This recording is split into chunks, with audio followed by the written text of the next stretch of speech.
I used to think that trade wars were won with loud announcements and bold headlines about tariffs. I was wrong. Right now, inside the massive American auto plants where Ford and GM build the future, the machines are still humming, but the atmosphere has shifted. There's a quiet panic spreading through the engineering bays and executive offices. It's not because of a new tax or a broken treaty. It's because Canada, the partner we always took for granted, just made a move so subtle yet so devastating that it's hitting the U.S. auto industry harder than any tariff ever could. They didn't declare war. They just changed the price of the very metal that holds our cars together. And for the first time, Detroit is realizing they have no way to fight back. For decades, I've seen the relationship between the U.S. and Canada as a given. Aluminum flowed south like a river, cheap, constant, and invisible. We built our entire shift toward electric vehicles and lightweight trucks on the assumption that this river would never run dry or get expensive, but that world just ended. I've been watching the data coming out of the supply chains, and what's happening isn't a typical market spike. Canada has executed a structural reset. They didn't stand at a podium and announce retaliatory tariffs that would trigger a legal battle. Instead, they went into the fine print. They renegotiated long-term contracts, embedding new costs for carbon intensity and supply stability premiums. In plain English, they decided that if the U.S. wants to treat trade like a battlefield, Canada is going to charge us for the risk. I'm seeing Ford and GM scramble because they are uniquely vulnerable. To hit fuel efficiency standards and battery range targets, they've swapped steel for aluminum in everything from F-150 frames to EV battery casings. You can't just switch back to another metal overnight. It takes years to retool a factory. By the time the U.S. realized Canada was monetizing its clean, hydro-powered aluminum advantage, the costs had already cascaded into the billions. This isn't just inflation, it's a transfer of power. Canada has realized that while Washington controls the rhetoric, they control the literal material of the American dream.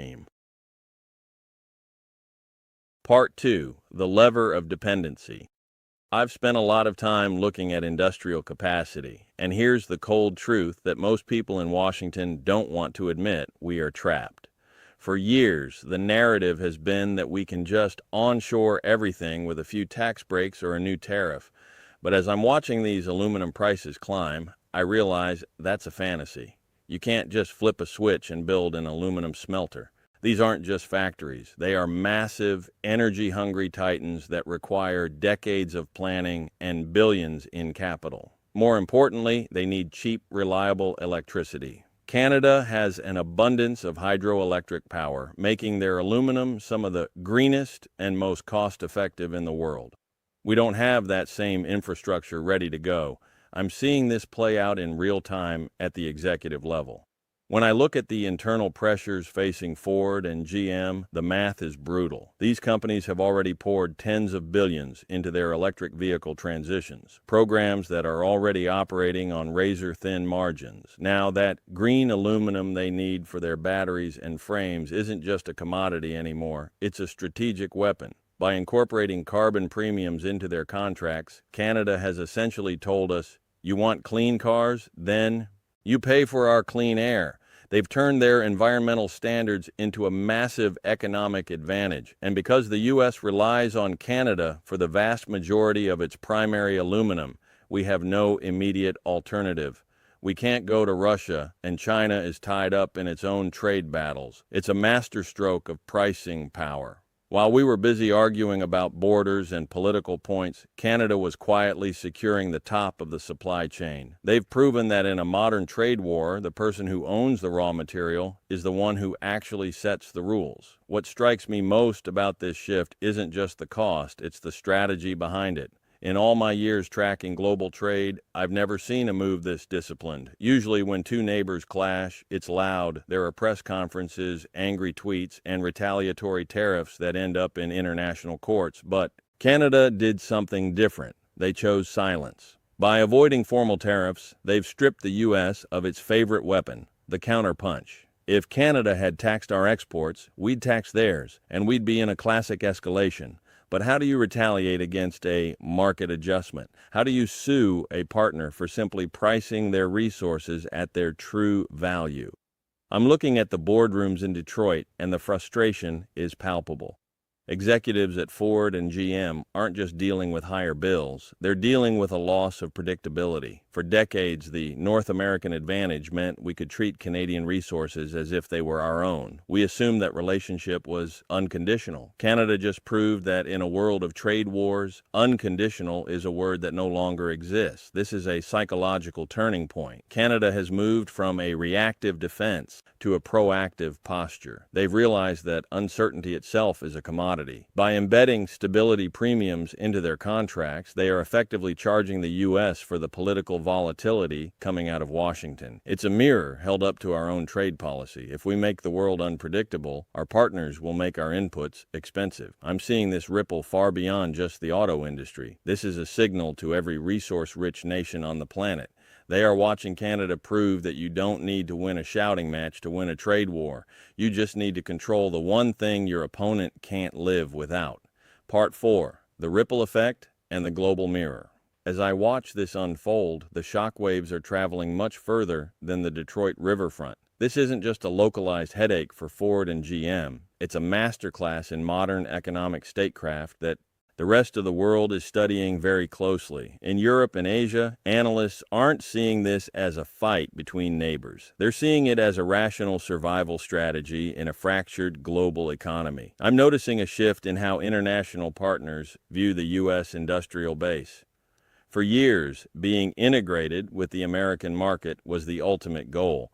But now, seeing how easily a pricing adjustment from a close ally can bring our giants to their knees, that integration looks like a liability. While we were focused on winning short-term political points with tariffs, Canada was building a fortress of reliability. The contrast is stark. I see American policymakers reaching for blunt instruments, more threats, more protectionism, but those tools are useless when the problem is structural. You can't tariff your way out of needing someone else's aluminum. Meanwhile, Canada is positioning itself as the disciplined, rules-based supplier that rewards stability and penalizes chaos. This is the hidden cost of the trade war that nobody talks about, the loss of credibility. When you treat your closest trading partner as expendable, they start pricing that risk into every ton of metal they send your way.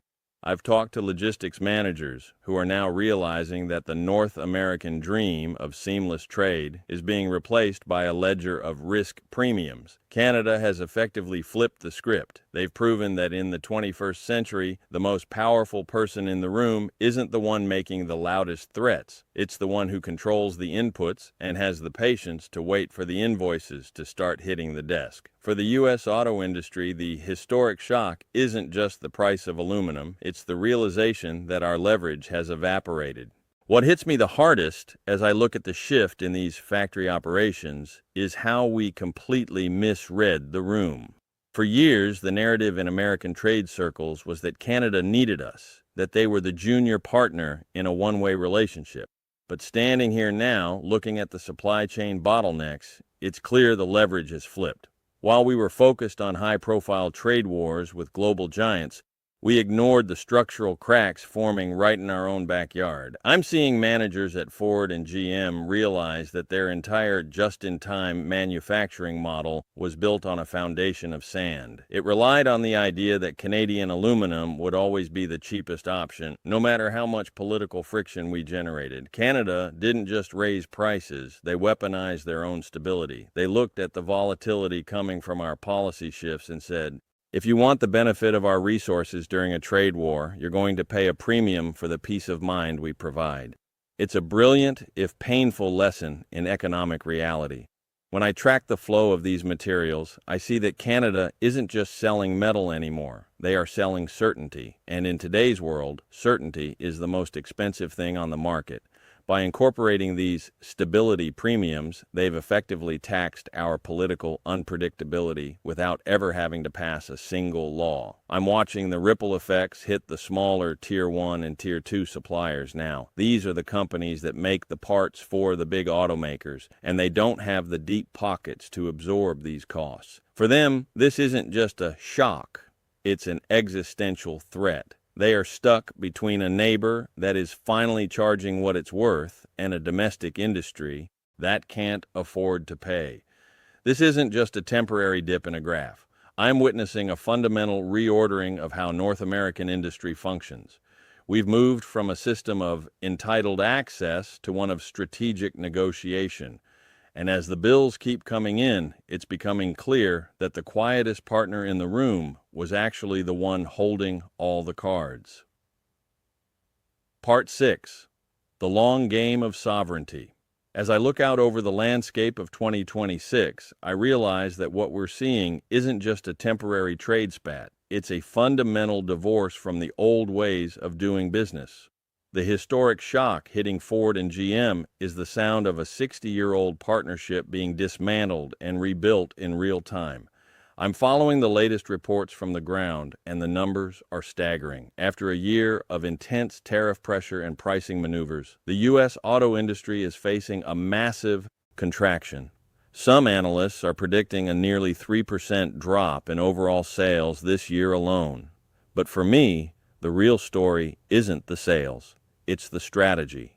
Canada has stopped playing defense. Instead of just absorbing the 50% tariffs on steel and aluminum that were slapped on them last year, they've pivoted. I'm seeing a massive shift in how Canadian suppliers are operating. They are no longer waiting for Washington to change its mind. Instead, they are steering their business away from the U.S. market entirely. A recent survey showed that over 80% of Canadian manufacturers are already rewriting their supply chain playbooks to reduce their reliance on us. They're looking at Europe, they're looking at Asia, and they're looking at their own domestic markets. In the boardrooms of Detroit, this is the nightmare scenario. We assumed that if we put enough pressure on Canada, they'd have no choice but to fold because they needed our market. But as I watch the data, it's clear they've chosen a different path. They'd rather be smaller and independent than large and vulnerable. This is where the silent architect strategy hits its peak. By recalibrating their prices and seeking new partners, Canada is effectively saying that the U.S. can no longer expect friendship prices while treating them like a competitor. I'm seeing GM hit pause on Detroit EV production and Ford reconsidering its most ambitious plans, all because the foundation of cheap, predictable Canadian aluminum has evaporated. We're entering a new era where pricing power has replaced policy power. Canada has shown the world that you don't need to win a trade war at the border if you can win it on the balance sheet. For the American auto giants, the shock isn't just that the metal is more expensive, it's that for the first time in history, our closest neighbor is perfectly fine with walking away from the table. As I step onto the production floors in Detroit today, the silence of the assembly lines tells a story that the official trade reports aren't quite capturing. We've moved past the initial shock and entered a phase of cold, hard calculation. Just days ago, a new wave of U.S. proclamations solidified a massive 50% tariff on aluminum and steel, closing the loopholes we thought would save us. But the real hit didn't come from the tax man, it came from the pricing sheets arriving from our northern neighbors. I'm watching a mirror effect play out. While Washington tries to use the law to force domestic production, Canada is using the market to prove our dependency. They've begun implementing what I call the strategic premium, because their aluminum is smelted with clean hydropower. It now carries a green value that American manufacturers literally cannot find anywhere else. They know that to meet our own environmental and efficiency standards, Ford and GM must have that specific metal. The leverage is staggering. I've seen internal memos where logistics experts are realizing that even with a 50% tariff, Canadian aluminum is still a must-buy because building a replacement smelter in the U.S. would take years and billions in energy infrastructure we simply don't have ready. Canada is essentially charging us for the privilege of our own dependency. And it's not just about the metal anymore. I'm seeing the automotive supply chain fracture. Since Canada matched our move with their own 25% tariffs on U.S.-made cars and parts, the North American car is becoming a myth. It's no longer one integrated system. It's two systems at war, and the border has become a toll booth that never stops charging. I talked to a plant manager yesterday who told me they are looking at price increases of up to $10,000 per vehicle just to cover these new trade costs. That's not a dip in the market, that's a wall. Canada's strategy of restraint with firmness has effectively turned the trade war into a slow-motion siege. They aren't trying to outshout us. They are just waiting for the cost of our own policies to become unbearable. If you think this is just a minor trade spat, you haven't seen the balance sheets I'm looking at. As we move deeper into 2026, the strategic premium Canada is charging has reached a boiling point. I'm tracking a massive $12.6 billion shift in steel and another $3 billion in aluminum that is being drained directly from American industrial pockets. I was reading a report this morning that laid it out in cold, hard numbers. Ford is currently facing up to $2 billion in temporary costs just from aluminum tariffs and premium freight alone. Think about that. $2 billion, not for innovation, not for better engines, but just to keep the lights on and the metal moving across a border that used to be invisible. And the pressure isn't just coming from the U.S. government's 50% tariffs. Canada has launched its own counteroffensive. They've established a $5 billion strategic response fund to help their own companies diversify away from us. While we are trying to force them to lower their prices, they are using that money to find new customers in Europe and Asia who are willing to pay for clean, hydro-powered aluminum. I'm seeing the impact most clearly in the EV sector. Ford's ambitious unicasting project, which was supposed to use massive single-piece aluminum castings to cut costs, is now under a microscope. What was meant to be a radical change to save money is becoming a liability because the raw material cost is now a moving target. Inside the GM plants in places like Flint, they're adding overtime just to keep up with truck demand, but every extra hour worked is being eaten alive by these input costs. It's a race against a clock where the battery and the frame are getting more expensive every single day. We're not just facing a price shock anymore. We're facing a structural wall that could redefine which American cars even survive the next 2 years. Part 9. The Siege of the Supply Chain.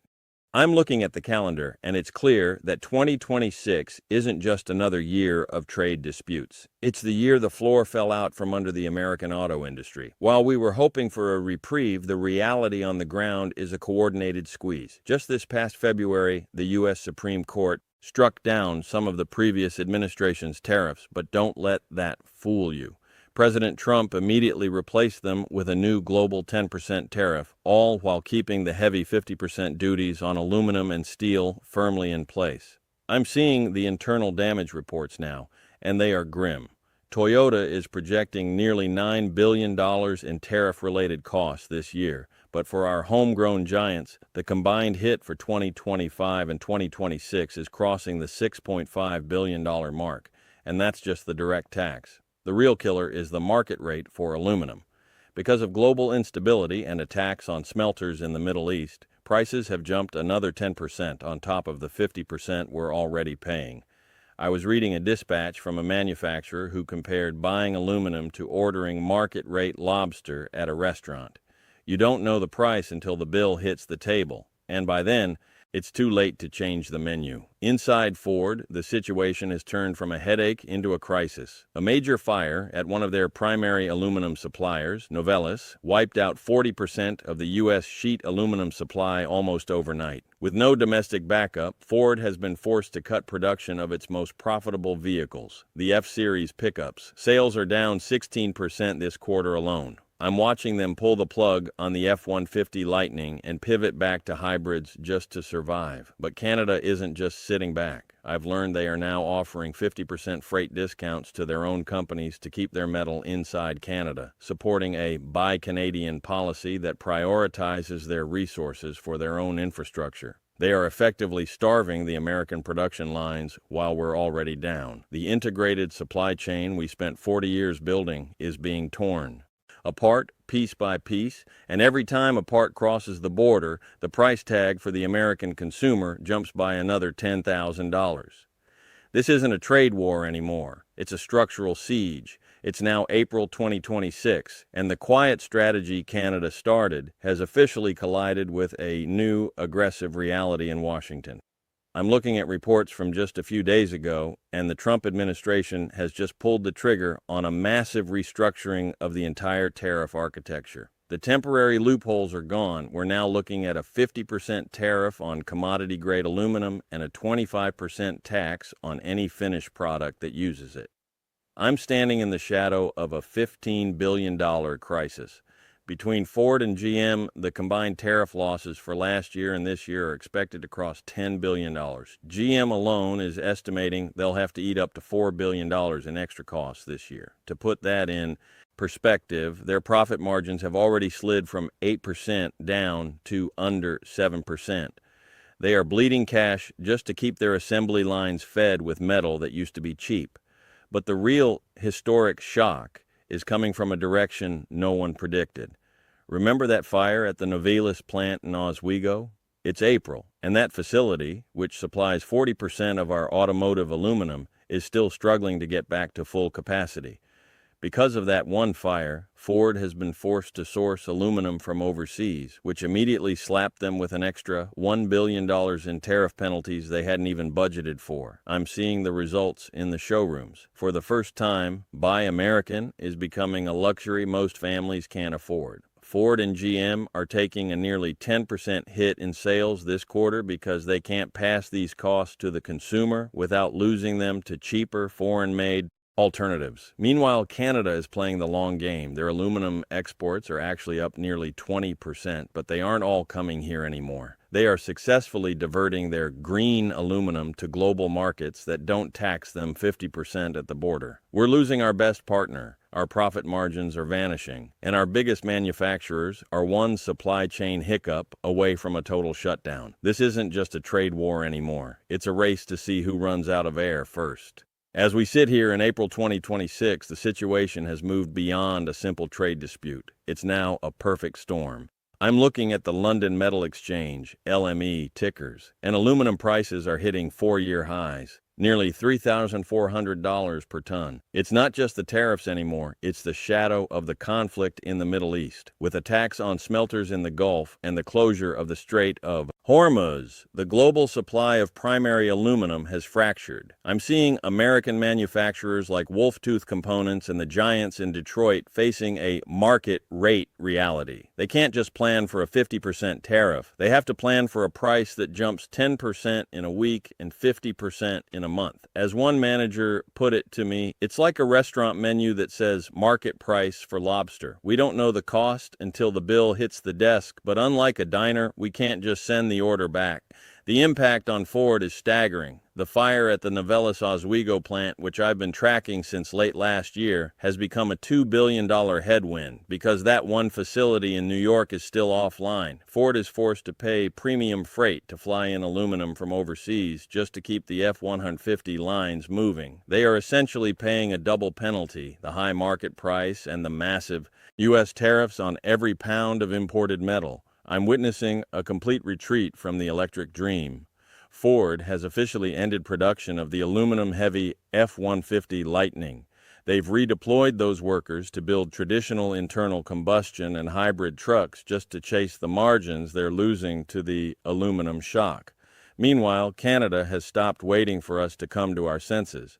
They've enacted their own Buy Canadian procurement policies and are subsidizing their freight costs by 50% to keep their resources within their own borders or send them to more stable partners in Europe. We are watching the most integrated supply chain in history dissolve in real time, leaving American factories isolated, undersupplied, and facing a bill that's becoming impossible to pay. It's now April 2nd, 2026, and the quiet strategy Canada started has officially collided with an aggressive new reality in Washington. I'm looking at the reports from this morning, and the Trump administration has just signed a major proclamation. The temporary loopholes are gone. We are now facing a permanent 50% tariff on commodity-grade aluminum and a new 25% tax on any derivative product, like a truck frame or a car door, that is made mostly of that metal. I'm standing in the shadow of a $15 billion industrial crisis. Between Ford and GM, the combined tariff costs for last year and this year are expected to cross $10 billion. GM alone is estimating they'll have to eat up to $4 billion in extra costs this year. To put that in perspective, their profit margins have already slid from 8% down to under 7%. They are bleeding cash just to keep their assembly lines fed with metal that used to be cheap and easy to get, but the real historic shock is coming from a direction no one Predicted, the Middle East. Just as we were struggling with the border, a massive conflict has broken out, and Iranian airstrikes have just hit major aluminum smelters in Bahrain and the UAE. This isn't just a local problem. The Middle East produces 9% of the world's aluminum. With the Strait of Hormuz effectively closed, global aluminum prices have skyrocketed to $3,150 per ton, a four-year high. For the American auto giants, this is a pincer movement. On one side, we have the highest tariffs in history. On the other, a global supply shortage that has sent the raw cost of the metal through the roof. I'm seeing the impact most clearly at the Novelis plant in Oswego, New York. That facility, which supplies nearly 40% of our automotive aluminum, is still struggling to recover from a massive fire. Because it won't be back to full capacity until late June, Ford has been forced to source aluminum from overseas. And because of the new rules, that emergency metal is being hit with the full 50% tariff. I talked to a supplier yesterday who told me they're adding overtime at the truck plants just to meet demand, but every extra hour worked is being eaten alive by these input costs. We're not just facing a price shock anymore. We're facing a structural wall. Canada is no longer our safety net. They are now our most expensive necessity. This brings us to where I stand today, Friday, April 3rd, 2026. This isn't just a story about numbers anymore. It's a story about the end of an era. The historic shock we've been discussing has reached its final, most brutal form. Yesterday, the White House made it official. A new proclamation has locked in a flat 50% tariff on all primary aluminum and a 25% tax on any derivative parts. The handshake deal between neighbors is officially dead. See the desperation in Detroit. Ford and GM are currently staring down a combined $4 billion in temporary costs just for this year. They are paying premium freight to fly metal in from across the globe because our domestic supply was gutted by the fires at the Novelis plant in Oswego, a facility that won't even start its engines again until June. But the real tragedy is that we are fighting a trade war while the world is on fire. With the strikes on smelters in Bahrain and the UAE earlier this week, 9% of the world's aluminum supply just vanished. Prices have hit $3,150 per ton. For an American automaker, that means you're paying a record high global price, plus a record high 50% tariff, plus the cost of emergency shipping. I'm watching the North American dream dissolve into a ledger of survival.